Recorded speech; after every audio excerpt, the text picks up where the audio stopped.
Hi everybody, I'm Joe. And I'm Mary. And we're Book Buds. And today, Mary has completed another author's full works. Yes. Congratulations. Thank you. The author in question today that we are discussing is Kiera. And you guys probably know her from the Selection series. I think that's her most popular work. The series has 5 books in it, but the first 3 are like the first trilogy, and then there's 2 books tacked on. That's a different storyline. And then she wrote a ton of novellas. And like lately, I feel like I could just skip novellas and I don't really necessarily love them. But when I was reading the Selection series, I was so all in that I was like, I want to read all these novellas. And I read every single one. Oh, that's great. And I didn't read them because I was trying to achieve having read all of her books. I read them because I had so much joy from reading books 1 through 3 that I was wow, she drew you let in. me keep going. Yeah. Nice. So these were perfect Mary books, the Selection series. Not all of her work was, though. So I'm going to review everything that she's written. Is this the series with the dresses on the cover? Yes. Okay. Yeah. So I loved the Selection series. If you want to know more about her other works, there's a couple that I loved and some that I didn't so much. So you can keep watching the video for more information on those. But the Selection series, the storyline, like, it's totally a romance story, right? Yeah. And it's dystopian, it's YA. So the plot is that the prince has to marry a person from his community, like a commoner, and he can pick from 35 individuals that are allegedly random, but they're chosen by his father. And they're picked from all these different levels throughout his community. So This is the classic trope. Yeah, totally. Yeah. So she's a level 5 employee of the land, which means like I think she was in like the artist zone. She was actually in love with a level 6 person who is more like a servant, I guess. And you're not allowed to marry anybody that's not in your level unless you marry the prince who's level 1. Okay. So as we start off, you don't want her to be in the Selection because she's in love with this level 6 guy and her family doesn't know. It's like really discreet and whatnot, because you can get in a lot of trouble if you marry outside of your level. But then he says to her, I want you to put your name in. Like, he doesn't want her held back. So she puts her name in. She's crying. She thinks that he doesn't love her anymore. And she, of course, gets chosen. And all sorts of stuff happens at the beginning of the book that you're like, what is wrong with that level 6 guy? And do I want her to be with him or not? So, you know, as you're reading the books, you kind of are going back and forth with her because she hasn't decided, like, should she be interested in this prince or should she be trying to get back to her original love? Okay. So Joe's like, wow, this book sucks. It's not a Joe book. It's not a Joe book. So aside from just the romance plot line, there is some plot related to like rebels that are in the land and they're attacking the kingdom and you're not quite sure why.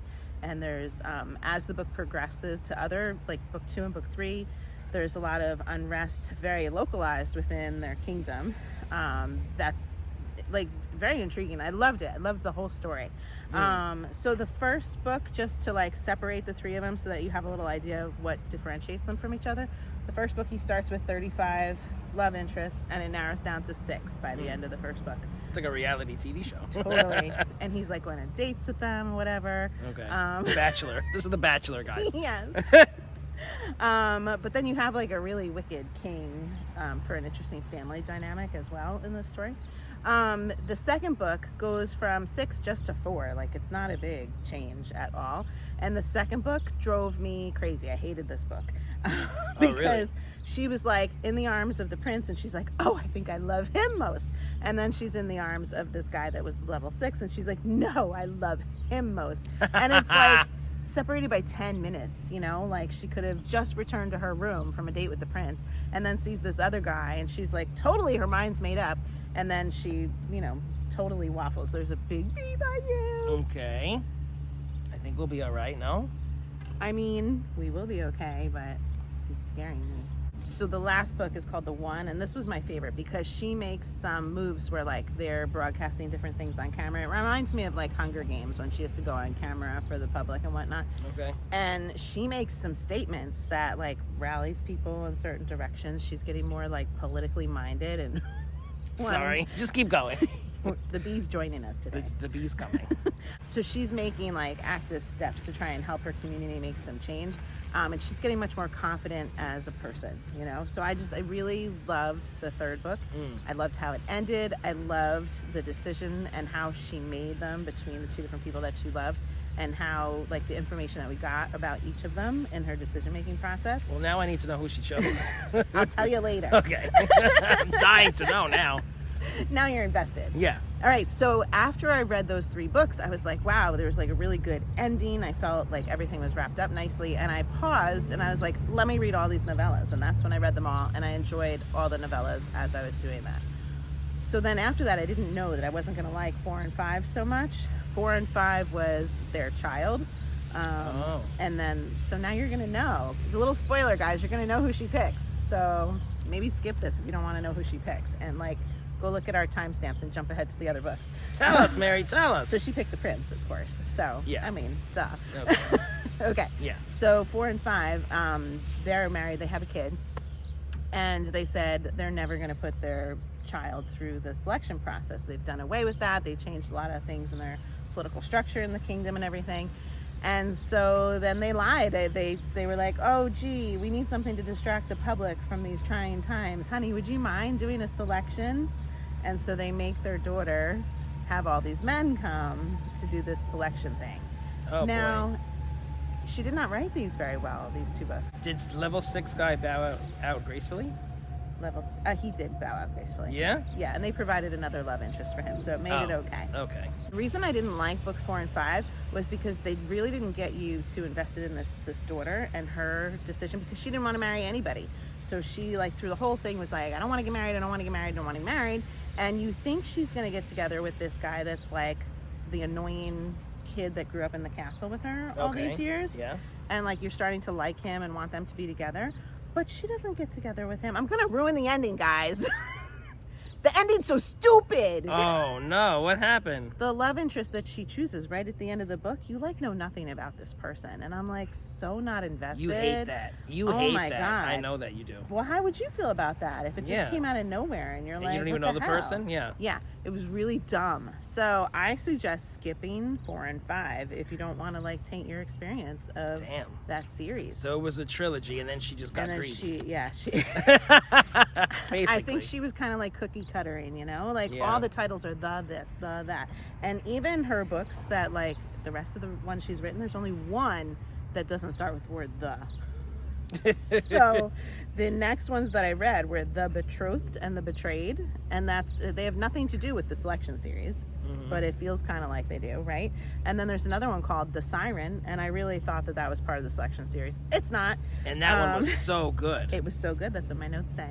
You're reading ahead. And then the only one with a different title was 1,000 Heartbeats, right? Okay, so let's talk about the other one that sucked. So The Betrothed and The Betrayed. Yeah. This was like just another kingdom story of somebody wanting to marry the king, or I don't remember if he was the prince at the time. I don't even care. Prince, heir to the throne. Right. So she and all the other girls are like, ooh, who will be catching his eye right now? And so she catches his eye, and then, like, isn't sure if she likes him. Somebody else catches her eyes. And the guy that she gets together with, there's like this fleeting story that, like, you want a little meat to your story, you know? Yeah. It just flashed and was, like, done. And then the second book of the series was a totally different person. And I'm like, I'm not in it. I'm not loving it. I'm not feeling it. Like, it didn't do anything for me. But it was another, like, you know, kingdom and rebellion and lots of blood and gore in this one. Lots of death, like brutal death. But that didn't even make it better. No? So who's reading these books? I'm not sure. Huh. But I read them, but I just didn't love them as much. Yeah. But her other 2 books I did really enjoy. Okay, so these 2 that I really liked, if you enjoyed the selection series, you should just go ahead and read these 2 because you'll like them as well. And just don't worry about the other books, okay? So 1,000 Heartbeats refers to, like, what it feels like to be in love. It feels like 1,000 heartbeats, like your heart beating really fast, okay? So this one, there's a girl in a kingdom, and there's a neighboring land of people that are, like, always threatening invasion and whatnot. And so they're all nervous about this, and the girl in kingdom number 1 that's owning the land does not have a good relationship within the royal household. And then the boy in the land that's trying to, steal land from them, he does not have a good family relationship either. So there are interesting dynamics that come together.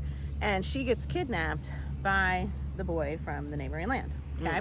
And they think that they're going to use this as like a way to like take over the kingdom, right? Ransom. And they feel that this kingdom belongs to them. This is that they're wrongfully on their land from like hundreds and hundreds of years ago, and they don't have any written records. They only share their history by word of mouth, and so they have no proof that they can give to say like that land was ours, right? But I loved this story. I loved the discoveries that they had along the way to try and figure out like, well, who does this land belong to? I loved the dynamic between these two opposing characters from the opposite lands. I loved the way that their love bloomed. This was like super character driven, and I love when a book is character driven. So I just fell in love with them and their dynamic, and I thought it was a really, really great story. Oh, cool. Yes. Good. Happy ending. Happy ending. So I suggest this one for you guys. And then the one I really super loved was the Siren. And I told you about this one, and you were like, yes, wow, that sounds sounded good. So it sounds good except for the romance part to Joe, I think. It's like if you took out the romance as the main thing, you would love this story. Yeah. So the way it starts, there is a girl on a ship with her family, and all of a sudden they have like this urge to just go to the water. And so like some people are like on the deck of the ship licking the water. Some people are just walking overboard into the water, and she watches as her parents walk overboard into the water, and she's like, what is happening here? And then all of a sudden she gets taken by it, and she's like, I have to go to the water. So here she is drowning, and as she's underwater and she can't hear anything, she thinks to herself, please, I want to live. I have so much yet to do with my life. I'm only 19 years old. I want to fall in love. I have so much to live for. And she's like begging, I want to live, as she's drowning. And all of a sudden she's scooped up out of the water by these girls, and they're on the surface of the water, just kind of like floating on the surface of the water, not drowning. And they said to her, do you really mean it? Do you really want to live that badly? If so, you have to serve her for 100 years. Ooh. So her is the ocean. So she has to become a siren for the ocean to call people to their death, so to feed the ocean for 100 years of service, and then the ocean will release her back to her 19-year-old self to live her life, but she's going to wipe her memory so that she doesn't remember any of her siren time. Ooh. Okay? Okay. So that's the very beginning of the book, and then we flash forward 80 years to the point where she's 80 years into her service. She does not like being a siren. She remembers all the people that she's called to their death. She can see their faces. She's scrapbooking about it. She's just like got a lot of unresolved business about these people that she's killing to the ocean, right? Yeah. So then, of course, there's a love interest because Mary loved the book. And as a siren, you can leave the water and live on land, but you can't speak. So if you speak even like hi, Joe's gonna be like, oh my God, I gotta go throw myself in the water. Okay. Just from that word. Oh, okay? so she meets somebody, she falls in love with, she can't talk. Can't talk, right? him. You gotta pretend that you're like doing the whole sign language thing and whatnot. So he's like talks all the time. He narrates everything for her. She thinks he's adorable. She can write and she can sign to communicate, but she had never before those 80 years even really tried to communicate with anybody because she's like, what's the point? Like I'm not gonna grow up. They're gonna grow old, and I'm just going to stay 19 and not speak to them, and they're not going to know all this terrible stuff that I do during my day, so it's pointless, but it wasn't pointless because she fell in love, and it was really sweet. So what happened? Well, I can't tell you everything that happened, but it's worth a read, guys. But You can tell me. I'll tell you later. But it does get to a point at the end where there's some serious stressful stuff that's happening, some consequences from the sea against her for these things that she's choosing to do, and then some consequences towards him and their relationship. Like some bad stuff happens, guys, but then it's all happy and wonderful at the end. Oh, I need to hear this. So I loved it. So overall, how do I feel about this author? I think I would keep reading her with whatever else she writes, whatever else comes out. The stuff that I didn't like, I'm hoping is just kind of like a blip, stuff that she maybe threw out and didn't have as wonderful of a story prepared for it when she was writing it, Yeah. because I really definitely enjoyed The Selection, The Siren, and 1,000 Heartbeats. They were wonderful. Well, was the Siren over the Selection for you? No, they're all kind of like in the same together. Like when I really love a book, I'll tear through it, like, in like a day and a half or something like that. And I felt that way with all of these. I don't know if I could put one over the other. But if you wanted to read just a standalone and not get married to a whole trilogy, then go with either the Siren or 1,000 Heartbeats. I think I like the Siren a little bit more than 1,000 Heartbeats, but I love them both. Okay, good information. Thanks, Mary. Have you guys read these other than the selection? I want to know what other people think of her other books. And if you're enjoying Book Buds, give us a thumbs up. And share us with your friends. And subscribe to our channel, Book Buds! I love my book buds. So what are we doing in this pose, bud? Do you want to put like the books up and we'll hold them or some shit? We don't have these, but it's not these books. Let's just be fun and like chummy. Fun and chummy. Chummy! Chummy. Gotta make chums!